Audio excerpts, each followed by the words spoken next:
Dear students, जैसा कि हमने पिछले लेक्चर में देखा था कि भारतीय कृषि का अर्थव्यवस्था में क्या स्थान है, क्या महत्व है। आज हम इस लेक्चर में इस बात पर विचार करेंगे कि भारतीय कृषि की प्रमुख विशेषताएं कौन कौन सी हैं और भारतीय कृषि की प्रमुख समस्याएं कौन कौन सी हैं। जैसा कि पहले भी बात हो चुकी है कि भारतीय कृषि दुनिया में एक महत्वपूर्ण स्थान रखती है, क्योंकि वैश्विक कृषि उत्पादन में भारत का बहुत से उत्पादों में प्रथम और दूसरा स्थान है।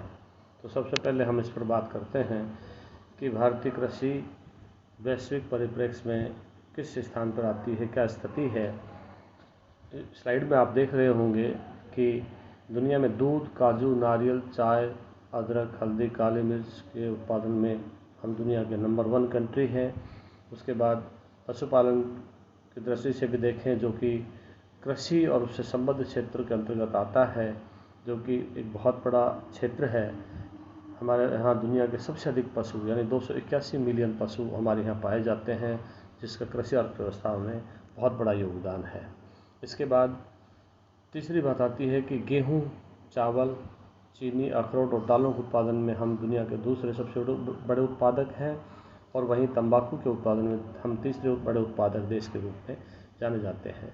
और इस तरह से यदि मशीनीकरण की बात भी की जाए तो मशीनीकरण में भी हम दुनिया के तीसरे बड़े देश हैं। इस तरह से हम दुनिया के कृषि उत्पादों में महत्वपूर्ण स्थान रखते हैं। Now we come to the next segment of this presentation, features of Indian agriculture. As you know that Indian agriculture is a traditional business. It provides not only livelihood to the rural people but also employment and their income. So in that order, we have to discuss main features of Indian agriculture. First one is it is sustenance in character. Means Indian agriculture is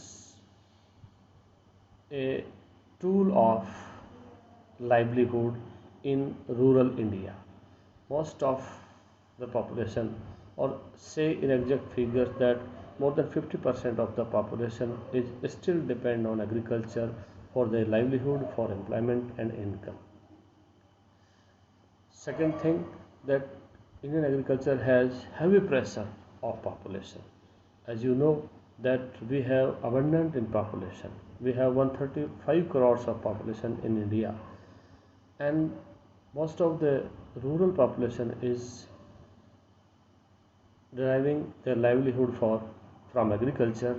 Therefore, they are fully dependent on agriculture, and agriculture is a business which provides employment directly or indirectly to the rural people. यानी कहने का तात्पर्य ये कि जनसंख्या का बहुत बड़ा दबाव है, और इसके कारण वहाँ कृषि में अपेक्षा से कहीं अधिक श्रम उसमें लगा हुआ है, जिसको हम छुपी हुई बेरोजगारी के रूप में भी जानते हैं। Third one, characteristics of Indian agriculture is dependence on monsoon. यानी मानसून हमारे यहाँ अनियमित आता है, हमारे यहाँ अपर्याप्त रहता है, इसकी जो अनिश्चित रहता है।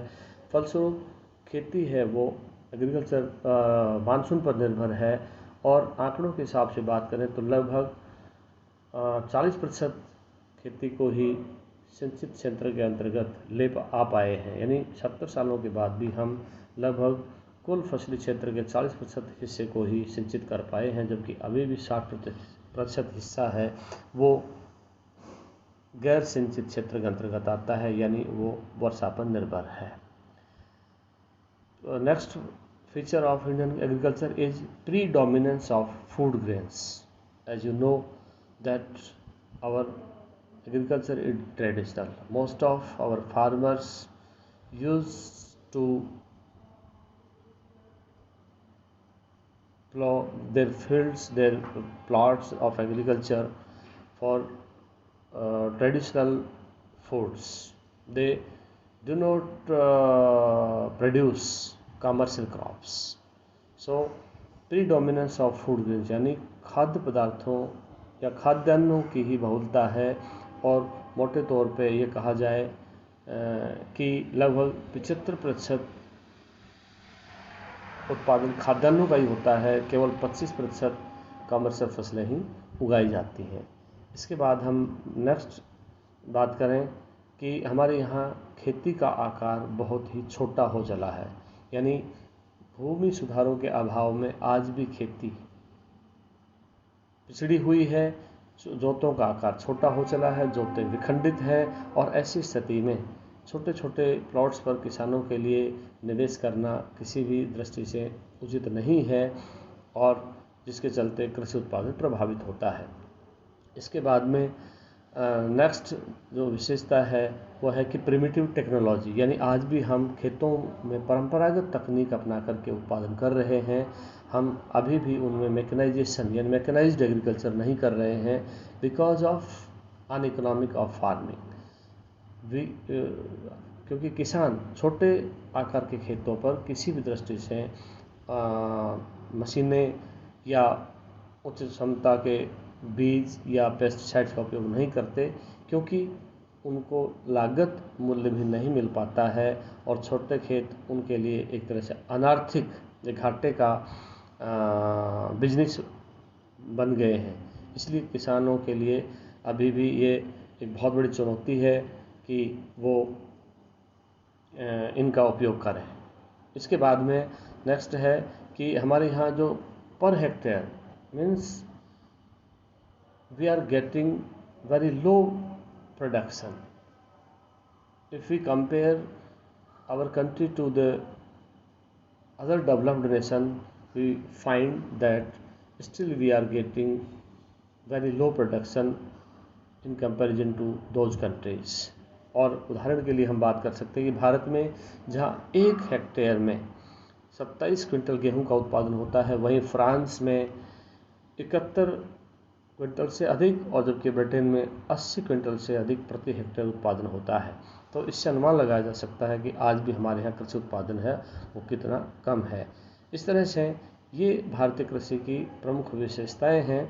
इसके बाद में हम बात करते हैं कि भाई मुख्य रूप से कौन कौन सी ऐसी प्रॉब्लम्स हैं, जिन प्रॉब्लम्स को लेकर के भारतीय कृषि अभी भी जूझ रही है, सरकार को जिन पर तुरंत ध्यान देने की आवश्यकता है।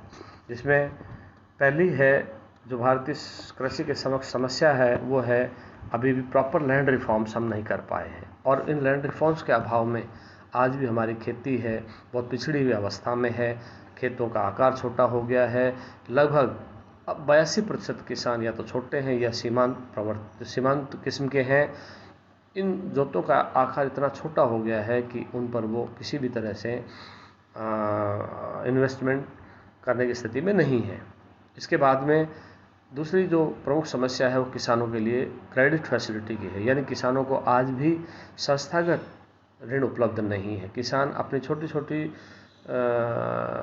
वित्त संबंधी आवश्यकताओं के लिए आज भी छोटे छोटे साहूकारों के महाजनों या गांव के दूसरे जो लेंडर्स हैं उनके ऊपर निर्भर रहना पड़ता है, जिससे उनका शोषण होता है और उन्हें ऊंची ब्याज दरों पर अपने ऋणों का भुगतान करना होता है। इसके बाद में किसानों की तीसरी समस्या ये है कि एग्रीकल्चर रिसर्च के अभाव में आज भी न तो उन्हें उचित मात्रा में और उचित समय पर फर्टिलाइज़र उपलब्ध है, ना पेस्टिसाइड्स उपलब्ध हैं, और जिसके चलते किसानों की फसलें प्रति हेक्टेयर उत्पादन में बहुत पीछे रह जाती हैं। उन्हें बड़ी समस्याओं का सामना करना पड़ता है। अभी हाल ही में जैसे टिड्डी दल आया हुआ है, उस टिड्डी दल के बारे में सरकार की कोई नीति नहीं है, जिसके कारण बड़े पैमाने पर पश्चिमी राजस्थान से लेकर उत्तरी पूर्वी राजस्थान तक तमाम किसान बेहद परेशान हैं और उनके फसलों को टिड्डियों ने भारी नुकसान पहुंचाया है। इस बारे में सरकार को एक दीर्घकालीन नीति बनानी चाहिए, क्योंकि ये प्रतिवर्ष की समस्या है। इसके बाद में हम बात करते हैं कि भाई किसानों के लिए आज भी मार्केटिंग की फैसिलिटी नहीं है। किसान अपना प्रोड्यूस को, अपने उत्पादन को मंडियों में ले जाएं, उसके लिए प्रॉपर व्यवस्था नहीं है। इसलिए उन्हें साहूकार और महाजनों को स्थानीय स्तर पर बेचना पड़ता है, जो कि MSP जो मिनिमम सपोर्ट प्राइस होता है उससे नीचे उन्हें बेचना पड़ता है। फलस्वरूप उन्हें घाटा होता है और एक किसान की आर्थिक स्थिति निरंतर निम्न बनी हुई रहती है। इसी तरह से किसानों के सामने दूसरी समस्याओं में खेती की जो ज़मीन है, उस ज़मीन में कटाव की समस्या है, उस ज़मीन के टेस्टिंग की समस्या है, उस ज़मीन को लेकर के प्रति हेक्टेयर गुणवत्ता पूर्ण बीजों की समस्या है। इस तरह से भारतीय किसान के समक्ष तमाम गंभीर समस्याएं हैं जिनको लेकर के अभी भी सरकार बहुत गंभीर नहीं है। इस बारे में सरकार को चाहिए कि किसानों की 2022 तक की आमदनी को दुगना करने का जो लक्ष्य रखा गया था, उस लक्ष्य से कहीं हम पीछे नहीं छूट जाएं। इसलिए आवश्यकता है कि सरकार किसानों के बारे में एक कॉम्प्रिहेंसिव नीति बनाए, एक दीर्घकालीन नीति बनाए और उन्हें लाभकारी मूल्य कैसे दिलाए जाए, इसके लिए सरकार प्रयास करे। मैं समझता हूँ कि आपको ये टॉपिक समझ में आया होगा, क्योंकि ये भारतीय कृषि जो कि एक बहुत ही सामान्य टॉपिक भी है, लेकिन बहुत विशेषताओं से भरा हुआ टॉपिक भी है।